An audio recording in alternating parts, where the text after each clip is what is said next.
Hello and welcome to the Point Blank Show. My name is Abhishek, and today we have with us Dr. Erica Thompson, who has recently authored a fascinating book titled Escape from Model Land: How Mathematical Models Can Lead Us Astray and What We Can Do About It. It's a pressing issue in today's world which relies on models more than ever before. She's a senior policy fellow at the London School of Economics Data Science Institute and also has a PhD from Imperial College. Thanks so much for joining in. Hi, Abhishek. Great to be here. Thank you. Before we get into the do's and don'ts of what makes a good model, for those who may be just hearing this for the first time, how would you define a mathematical model in simple terms for those who do not have a background in data science and the like? Yeah, well, that's a good question, and I suppose what I'm primarily thinking of here is the big mathematical models that are used computationally to predict what will happen to, say, the climate or the progress of a pandemic or the future of the economy. But models, of course, can be much broader than that. I would count as a model both those big computational models, but also if you just have a flowchart on the back of an envelope of how you think different things are related to each other, maybe even just a mental model, or maybe a spreadsheet which shows you how different parts of a system are related to each other. All of those, I would say, are models, although my remarks are kind of primarily directed towards big complex models, but I think that they do apply across the board to these other kinds of models as well. So many of us work with models in our professional lives. If you do anything sort of remotely quantitative or numerical, you have probably used a model at some point. And if you haven't, then you are at the mercy of a model in the form of an algorithm that shows you your Facebook feed or your LinkedIn feed or whatever it is. So we have models all around us, and they really are very important to daily life as well as in our professional capacity. And have they always been around, or are we seeing more of it these days? Let's go back, say, 20 years, 25 years, when my parents would go to a shop to buy things or, put their kids to school, etc., vis-a-vis where we are today. Were they always there, or are we seeing more of it today, these days? I think there are more of them now, for sure. And that's a general trend towards quantification of everything that can be quantified and the existence of more computers and the more data is available. And there is also, there are packages and apps to be able to create models and use them and work with them. And so it's much easier than it used to be to generate a quantitative model. So there are certainly more of them around in that sense. But of course, models have always been with us, thinking in the more generic sense. Any idea of how you might change part of a system and how you expect it to influence other parts of that system. That would be a mental model, which could be formalized, but it's equally valid if it's not formalized in that way. Right. And some examples of, even if they are quite mundane, where is it that we as consumers are subjected? You talked to these models. One is Facebook feeds, for example. You've written extensively about climate change, COVID-19, where models determined what would happen the day after you wake up.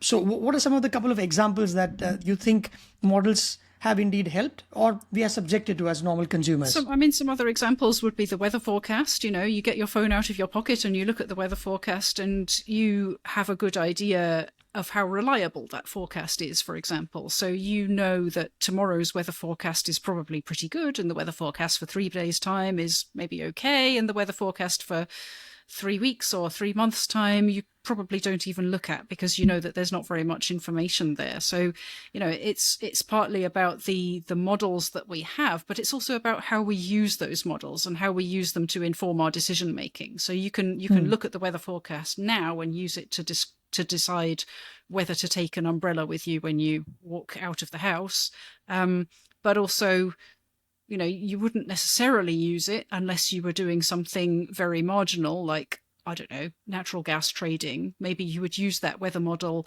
on a timescale of 3 weeks or 3 months because you're interested in those very marginal differences. But for most uses, that model is not helpful at all if you go past, a few days. So there's all these models, but it's also a question of what we're trying to do with the models and how good they are at informing those kinds of decisions. Right.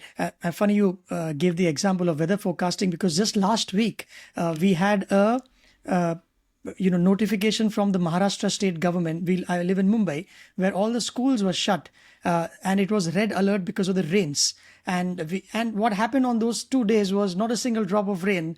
Is what. Yes.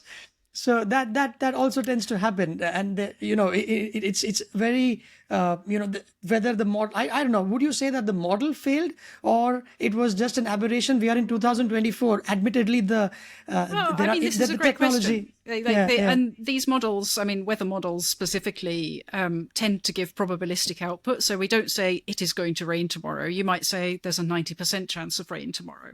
And so actually then it's very hard to say the model was wrong, because how do you know whether the model was wrong or whether it was just one of the 10% of occasions when there wasn't rain? Were you just unlucky? And so there are all sorts of interesting questions then about whether the model is wrong or reliable. How reliable is it? So one of my focuses is model evaluation. How do we know how good a model is? And just looking at whether it was right or wrong yesterday isn't enough. We have to build up a picture over time to say, when is it good? What is it good at? How reliable is it? And then, of course, you cross-reference that with the kinds of decisions that you're trying to make to say, is it good enough for the purpose of, say, deciding to close all the schools in Mumbai? That's a big, high-impact decision that has lots of ramifications for people beyond just the weather impacts. And so we have to take all of those into account as well. But of course, what we get from models is an idea of what the future is going to be like, and we don't know what the future is going to be like. But the models help us to think about what the future might be like and to make decisions based on that. And so what we are doing is trading off lead time. We can't look into the future. With models, we have sort of a look into the future, but the trade-off is uncertainty. And the further we try to look into the future, the more uncertainty there is. So this is simply a trade-off that we have to accept, that if we want to act early, we are going to occasionally get things wrong, because the model is never going to be 100% perfect. And so the system has to be set up to deal with the possibility that we will get it wrong. If the forecast has 90% reliability, then on 10% of occasions, you're going to take the wrong action. You're going to get the wrong information, you're going to take the wrong action, and you're going to experience losses because of that, whether that's children staying home from school or whether it's something, much bigger. There are lots of things that might happen. And so we have to take into account all of those costs and benefits when deciding how and whether to use a model to support a certain kind of decision making. Right. That uncertainty part is something that one of our finance ministers had taken to heart. I think it was in 2008 or 9. He was seen, among others, praying to the rain gods so that they land on Earth, because the weather forecasts were getting it wrong. And in India, we depend a lot on the rains, the irrigation, agriculture, interest rates, and all of it. And you also write in your book a little bit, you allude to whether it's a science and art. How would you put it? Is all of this mathematical models, which will be perceived as something zero sum or other, binary? But how is it an art? Is it a science? A bit of both?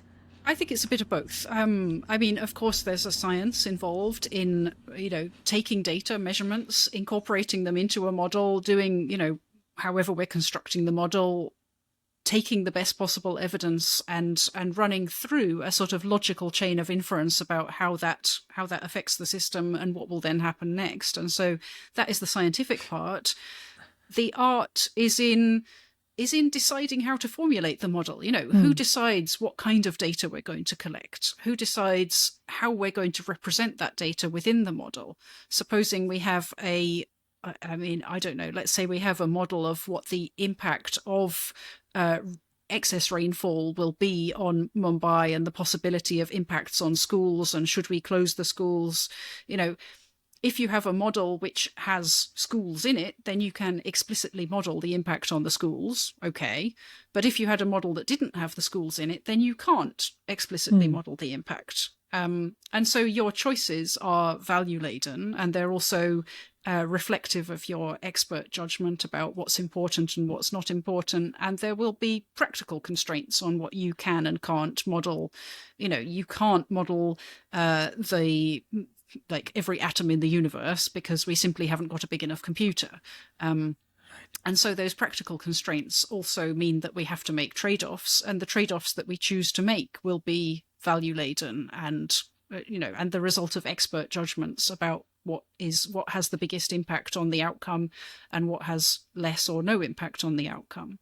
And so, I suppose my conception of the art of modeling is this expert judgment question. How do we decide who knows enough to be able to model this situation well and who doesn't? What kind of qualifications do you need? What kind of experience do you need? What kind of expertise do you need? And that, of course, is a socially constructed concept as much as it is a technical concept. So I mean, you dig into some really interesting questions, I think, once you start asking that. Right, because in India, I'm sure it might be the same in London or in the US. These days, data scientists are in hot demand, and they are being, at least out here when we are recruiting for as well elsewhere, we see that they earn a bit of a premium. So when it comes to data science, how is it all?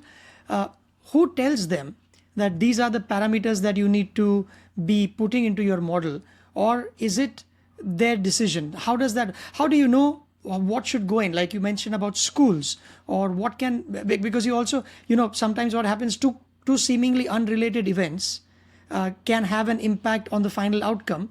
But how do you know that these two have to be modeled for? If that makes sense. I mean, I think you don't a priori know. So you may have maybe somebody comes with a question. So the policymaker, the decision maker says, we really need to know this because we are worried about the impact of rain on schools in Mumbai. So we'd like you to model it. And so that kind of external decision pressure, which says we would like to model this because we want to know the answer in order to inform this specific decision. That's one perfectly sensible starting point. And then you might say, in order to answer that question effectively, what do I need to know? So you can go back and say, what are the things that will influence this? Maybe we need to know what the quality of the rainfall model is like. We need to evaluate that, but we also need to know what the decision question is. What are you actually going to do with the schools? Maybe you want to know what will happen to the children if they're not in school. I don't know. I mean, it really depends what the actual policy question is here. But the data scientist, of course, has to go away and put in their expert judgment about all of these things. And to some extent, that will also be constrained by what's available. If there isn't data, then you can't put it into your model. And this is another form of kind of model bias, if you like, that if there simply aren't data, then you can't incorporate it. And so my the book is called Escape from Model Land, and one of the key entries of expert judgment into the modeling process, I would say, is in this what I call escaping from model land. So model land is where you are when you're kind of inside the model. You're inside the computer program, or you're inside your set of equations, or you're in your flowchart. And it just works, by definition, that is the truth. That's just what you wrote down.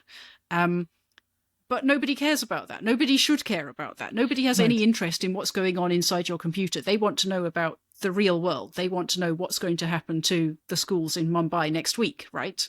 So in order for these insights that you've gained within the model to be transferred to the real world, you have to make an expert judgment that this model is a good representation of the real world. And so that's actually quite a big deal, and that can be quite difficult to do. If we have a purely data-driven model and we have lots of past data, then we can evaluate the reliability. So we can say, for example, if we're interested in the weather forecast, we can look back at the last 3,000 days worth of forecasts, and we can say, how many of those 3,000 forecasts did it get right to within whatever our tolerance is? And maybe 90% of them were good and 10% of them were a bit out. So you say that's 90% reliability, or maybe you do something a bit more complicated. And you have a good understanding of how good that model is based on the data. But of course, if you're trying to do something more extrapolatory, if you've got sparse data, maybe you're trying to work with extreme events. And so actually there are only 3 instances of an extreme event in your entire data set. How are you going to use that to calibrate your model? That's much more difficult. And that entails a great deal more assumptions on the part of the modeler, going beyond the data that we have in order to try and sort of come to a judgment, an expert judgment about the quality of that model. Oh, that's interesting. I read this book. I don't know if you've stumbled into Jim Simons, the legendary investor who died only in May. He's apparently considered to be better than Warren Buffett's of the world when it comes to getting the, return on investment. And it was written by one Mr. Gregory Zuckerman, where he talks about how they use data to make money for their clients.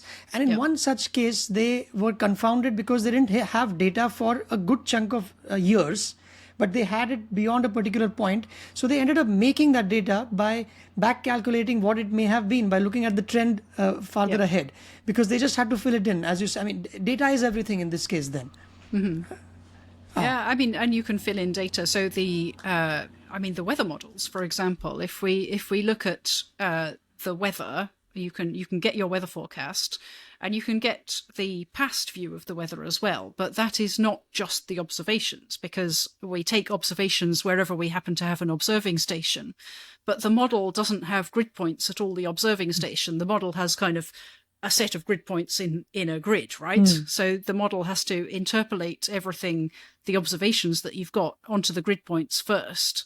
And then those are your data, but they're not actually observations. They're kind of model-laden observations. They are a run of the model that is consistent with the observations, which is a subtly different thing. So yes, I mean, in many cases, we find that the data is model-laden as well, in the sense that we have used a model to construct the data set. Even if you just sort of take a thermometer and use it to measure the temperature, there's a model in there because you have a model of how much your mercury in the thermometer expands based on the temperature in order to come up with a number, or how much your bimetallic strip changes, or how much the kind of whatever the electronic system is that measures temperature. There's a model of the relationship between what it is that you're actually measuring and the value of temperature that you're going to read out from that. I mean, so that's a slightly absurd example, but going all the way down, measurements are in a sense model laden. Yes, because and sometimes, and I found this very hard to get my head around, is I watch football, and by the way, I'm sorry about England's loss last evening to Spain. Never mind, next time. Yes, perhaps it will come home one day for sure. This team is good, but in football, I read about Liverpool winning the Champions League a few years ago, and I read somewhere that the analysts, the data scientists, or the analytics team had a big contribution in helping them win that trophy, and they wouldn't go and watch matches at all, and they would just look at numbers, connecting the dots, creating models, and consult with the head coach. So much so that when he was recruited, they told him, and this is there in one of the in another book called Expected Goals by Rory Smith, where he talks about how data is everything in football these days. They told Jurgen Klopp, the manager, that hey, you were unlucky in your previous club. And then he said, hey, did you watch the matches? Yes, I was unlucky. He said, no, I didn't. We didn't watch any matches. It's just that the data tells us that you were unlucky. You should have won more. So can numbers be?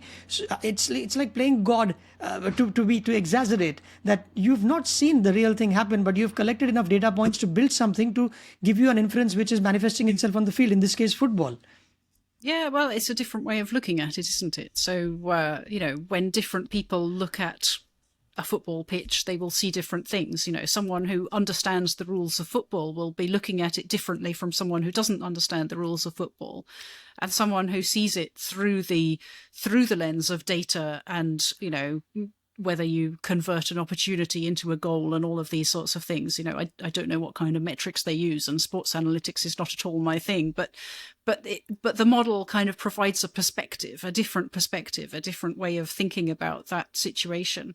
And that will help us in some respects, but maybe it gives us blind spots in others. Perhaps if you do watch the game, then you get more of a feel for how the team works as a team and whether they've sort of emotionally gelled together. And these are things that probably you can't get out of the analytics of whether they're converting chances into goals or that sort of thing.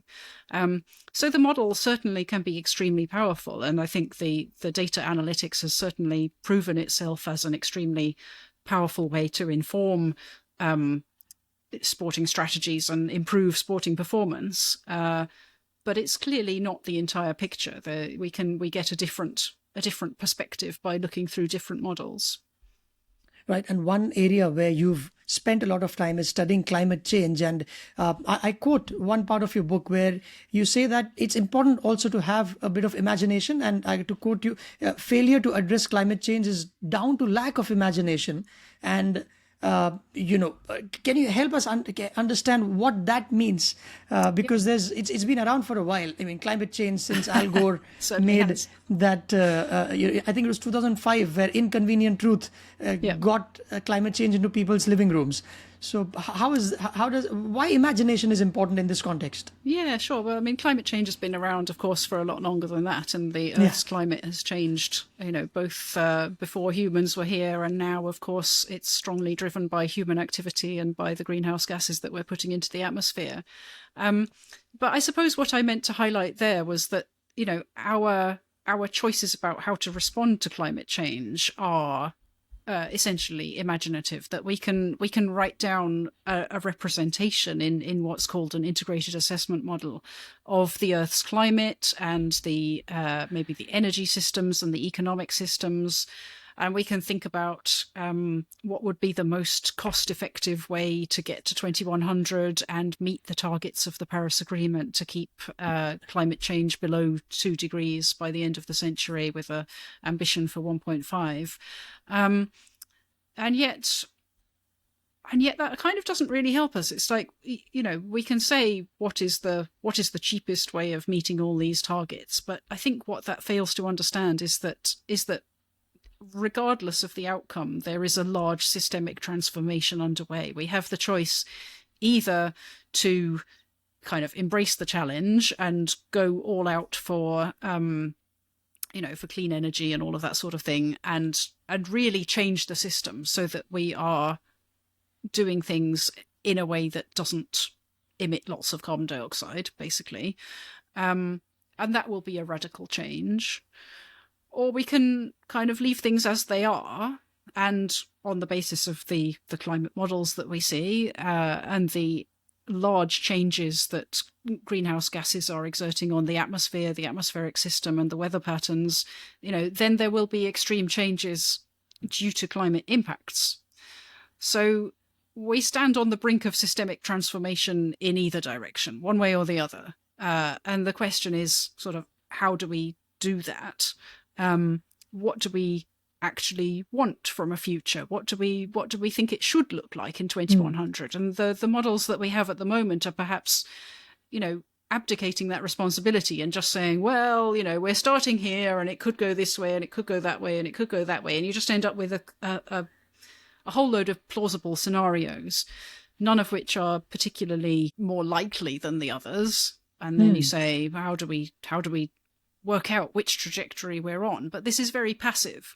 Really, I think, the role of imagination is to say, well, here's where we want to be. Here are the outcomes that we want for 2100 or 2050. And then you use the model in quite a different way. Instead of saying, here we are, where are we going? And it kind of spreading out all these trajectories and all that uncertainty getting bigger and bigger. If you say, we have a vision for where we want to be in 2100, let's work out how we get there, then that kind of constrains your trajectories. It pulls them all in. And then the question is, what do we need to do right now in 2024 in order to get to where we want to be in 2050 or 2100? And that feels to me to be quite a different question, and potentially more motivational question as well. It's more just an easier way to think, for me personally anyway, is to say, where are we trying to get to? But I think that our political systems struggle with that a bit. The question of how you incorporate imaginative and co-creative processes rather than just throwing money at working out how many decimal places of climate change there's going to be. I don't know, maybe things are different in India. What do you think? Is there a more imaginative approach to climate change, or less? Well, I think so. We've got a little bit of extremes. In the US, there was this presidential candidate who said that climate change is a hoax perpetrated by the Chinese in 2016 elections. But in India, I think the tug of war with the West is that we've just started to grow, and we will be emitting disproportionately more than we used to before, and that you have to give us a little bit of rope is what the general that's what the politicians are pitching exactly abroad. So this question of equity and how people, another major theme of my book is in value judgments, values in models, and how values enter into models. And of course, questions of equity have to be balanced against the physics of climate change and the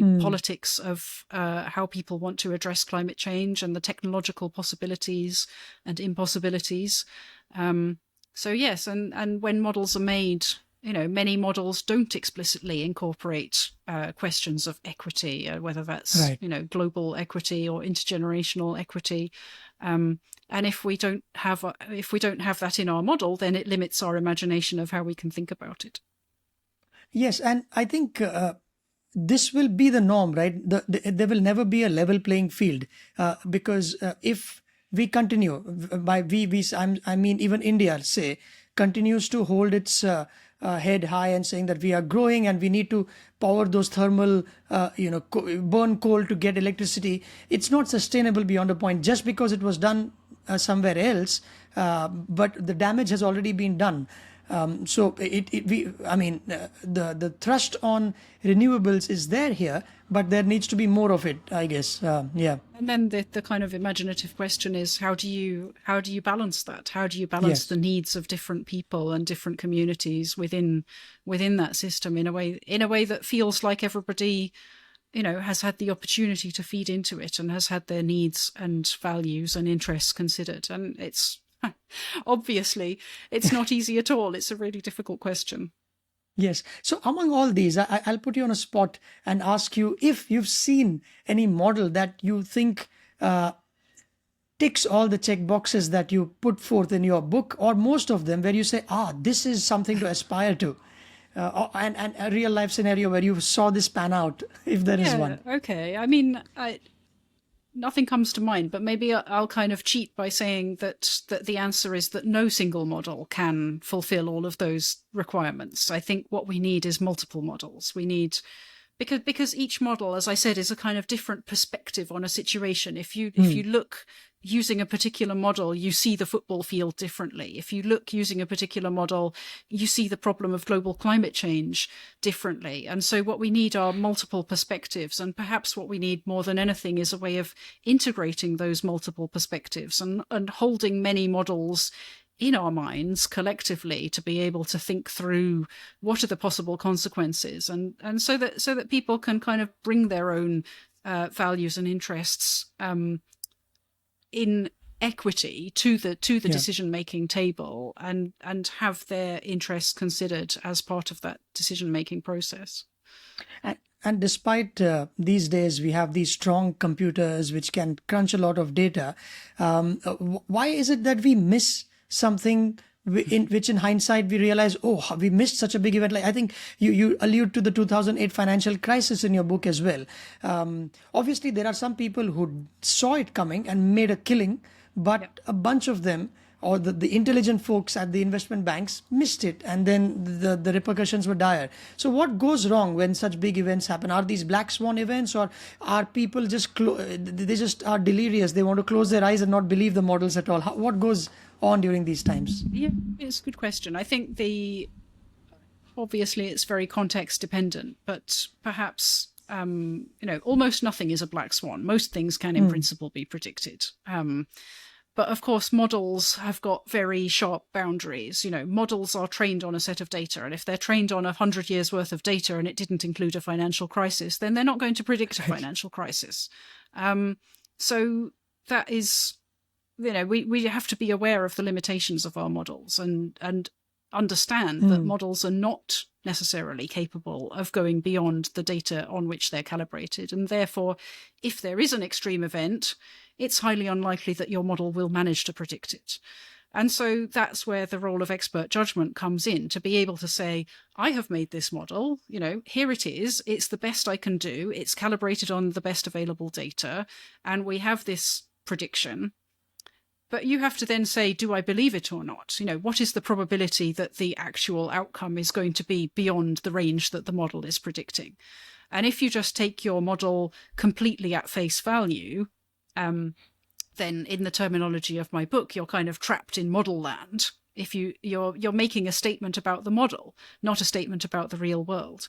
And you need to get out of model land. You need to apply your expert judgment and say, I think this model is pretty good under most circumstances, but maybe there's a 5% chance of something different happening. Or maybe there's a 30% chance of something different happening. If you look at the Intergovernmental Panel on Climate Change and their headline predictions for what climate change will be over the next 100 years, say, they typically phrase things in terms of likely and very likely intervals. So you end up making statements about there is a 66% chance, say, of the outcome of global mean temperature being within a certain range.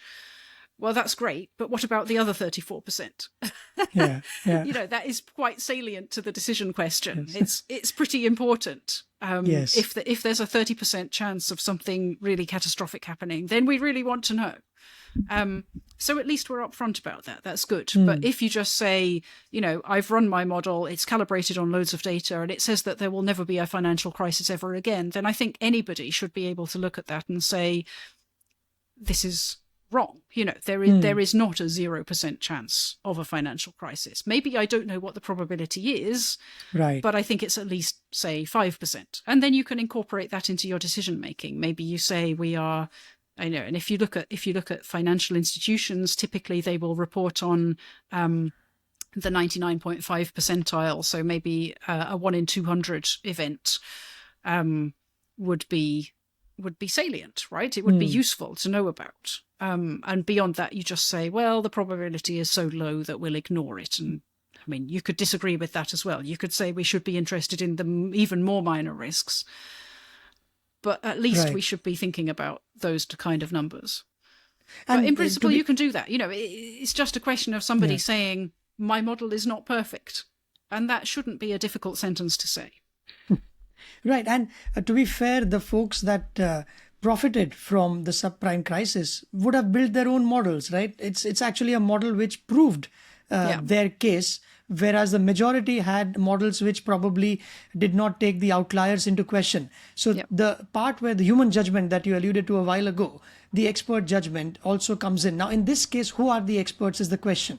The ones who were these, fly by the, or, unconventional traders who saw the fine print and figured out that should be part of the models itself. So it's not that, straightforward. Even Jim Simons, that legendary investor, he would lose money on 49% of all trades and win money on 51. And that was enough for him to make lots of returns. So despite having the firepower, you can go further than that. You could lose money on 99% of all trades, as long as the 1% that you made money on was a big enough win. Right. But that's something that you have to be prepared to stick it out for a long time and confident that you've got the right strategy. And that's a tricky one, sort of, psychologically and emotionally to manage to do. and to keep that confidence and not to just quit before the win comes in. Right. Because you also write that past performance is no guarantee of future success is what you it never write has in the been, book. and it never will be. Yeah. Yes. And how are models like caricatures? There is a section in the book where you talk about that. Help us. Are you taking a dig at them, which is part of the model land, so to speak? Yeah. Yeah, I mean, so models are pictures, cartoons, caricatures, metaphors, sketches, paintings, photographs. They're everything. They are a lens through which we see something and through which we kind of assign the important characteristics of something. So, like, I can see on the screen in front of me a picture of your face, but I don't know what the back of your head looks like because the picture that I see doesn't include that. So I can recognize you again from the front, but not from the back. Okay, I mean, Right. That's a kind of trivial example. But of course, models have always got blind spots because they focus on certain things and not on others. If I see a map of an area showing the contours and the buildings, I will get a different feel for that area than if I saw, I don't know, a painting of a landscape from far away. But those are the same thing. They're a picture of the same underlying reality taken from a different perspective and a different vantage point with a focus on different points of interest. And so that's the sense in which I mean that models are kind of caricatures. They are not. That's not intended to be disparaging. It's not. It's not a bad thing. It's just to say that we need to be aware of the limitations at all times when we're using models to make decisions. And is it all a trial and error sort of a game when we are trying to build that together? Because we may fail a few times, but we don't know what to fix sometimes because how do you know what part of the model you tweak and you will get the correct result? So is it constant, getting new data, binning the old one, trying new data points, etc.? What's the best way to go about this?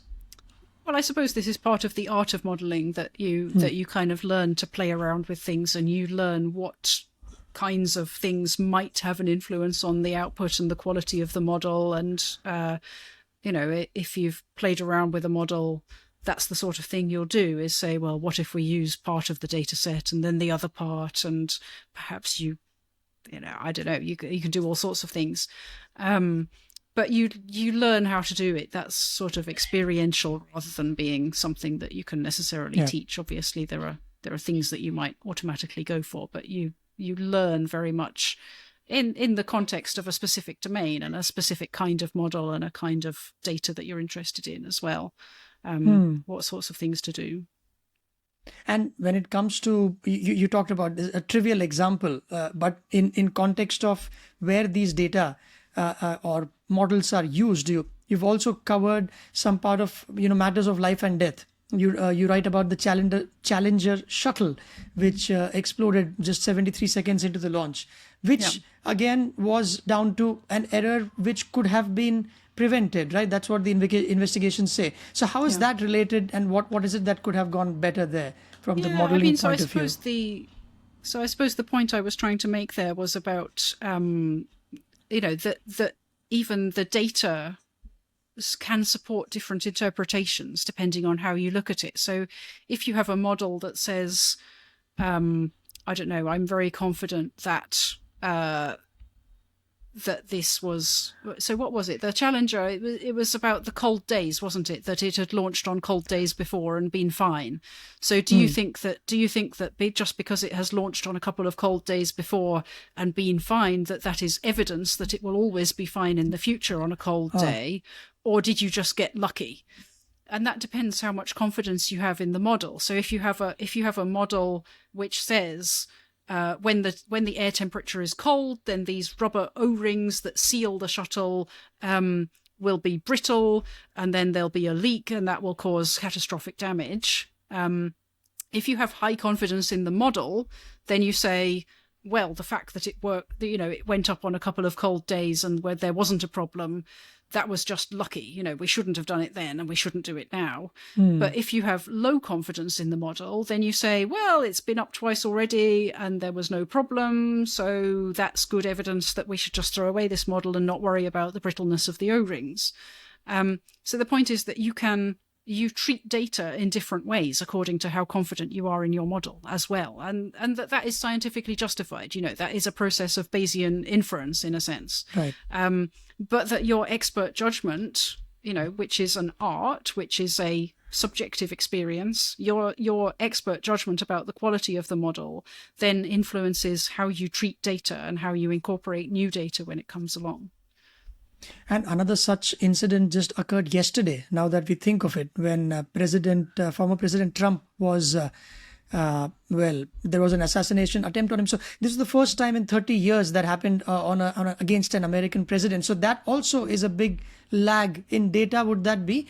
How do you predict such events?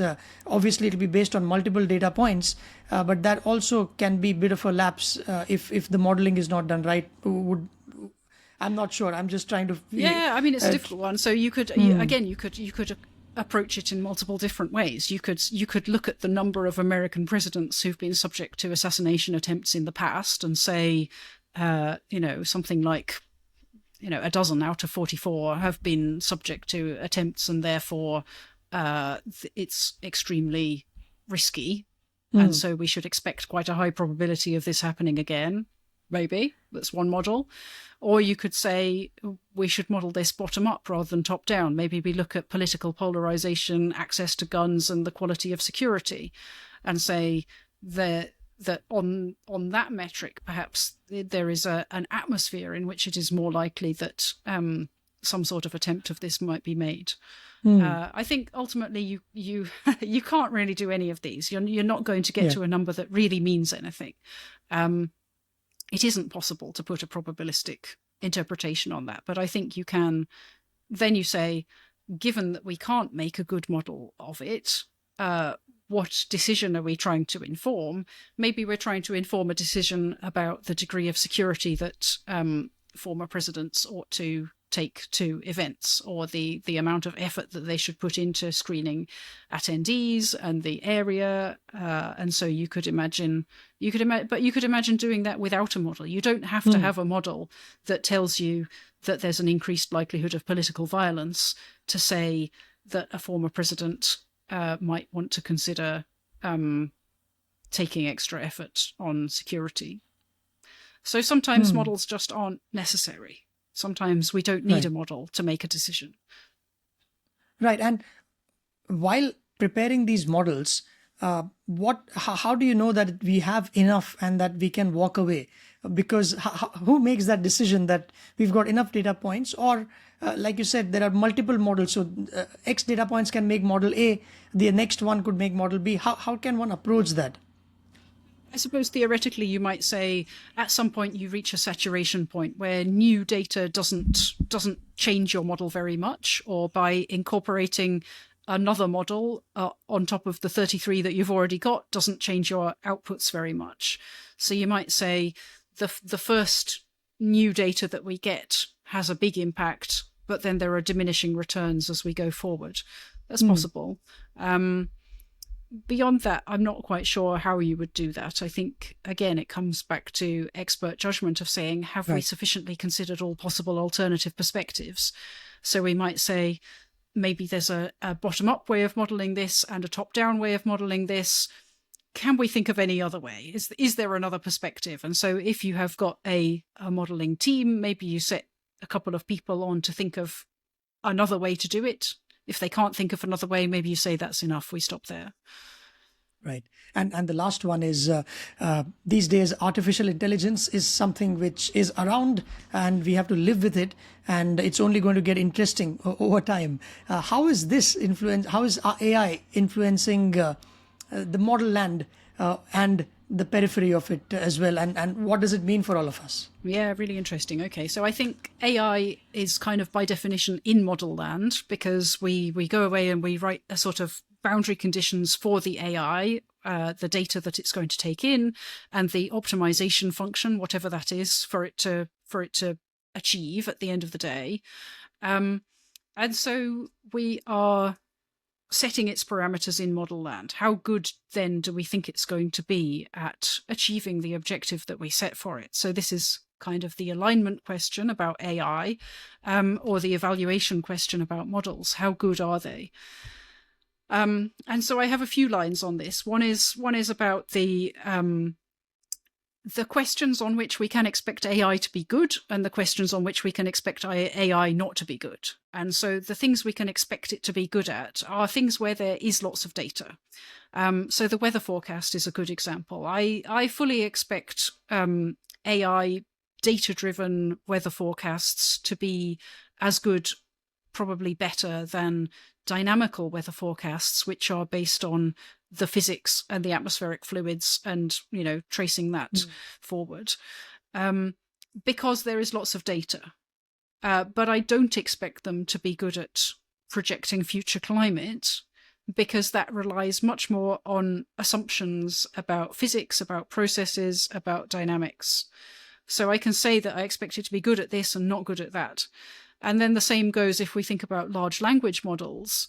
The question is not really, are they good or are they terrible? The question is, what are they good at? So I think they are good at repeating answers that are sort of already commonly known on the internet. If they've ingested the internet, they can tell you what are the colors of the rainbow or these sorts of things. But they will not be so good at going beyond that, extrapolating. So they will not be so good at, scientific research, I think. Yeah. I mean, at its best, at least. Perhaps the more mechanistic stuff, plausibly. But I think that where the judgments are required about values and about expertise, and about the degree to which the future is going to be like the past, we need to explicitly put those values into the AI to begin with if we want the AI to do it. So it's not going to be doing it autonomously, is the point. Right. There's no reason to expect the AI to be able to do these things. And if it did, then probably it contains a load of value judgments behind the scenes that are black box. They're not transparent. We don't know who put them there. We don't even really know why they got there. And we'll get answers which are probably silly. So the question is understanding what purposes we want to put AI to and finding the things that it's good at and making the best use we can of it, and understanding the situations where it's not going to be good or where it might have unintended consequences, and being much more careful when we put it to work there. Lovely. Thank you so much, Dr. Thompson, for your time on this podcast. Thanks a lot. Thank you. Great to talk with you.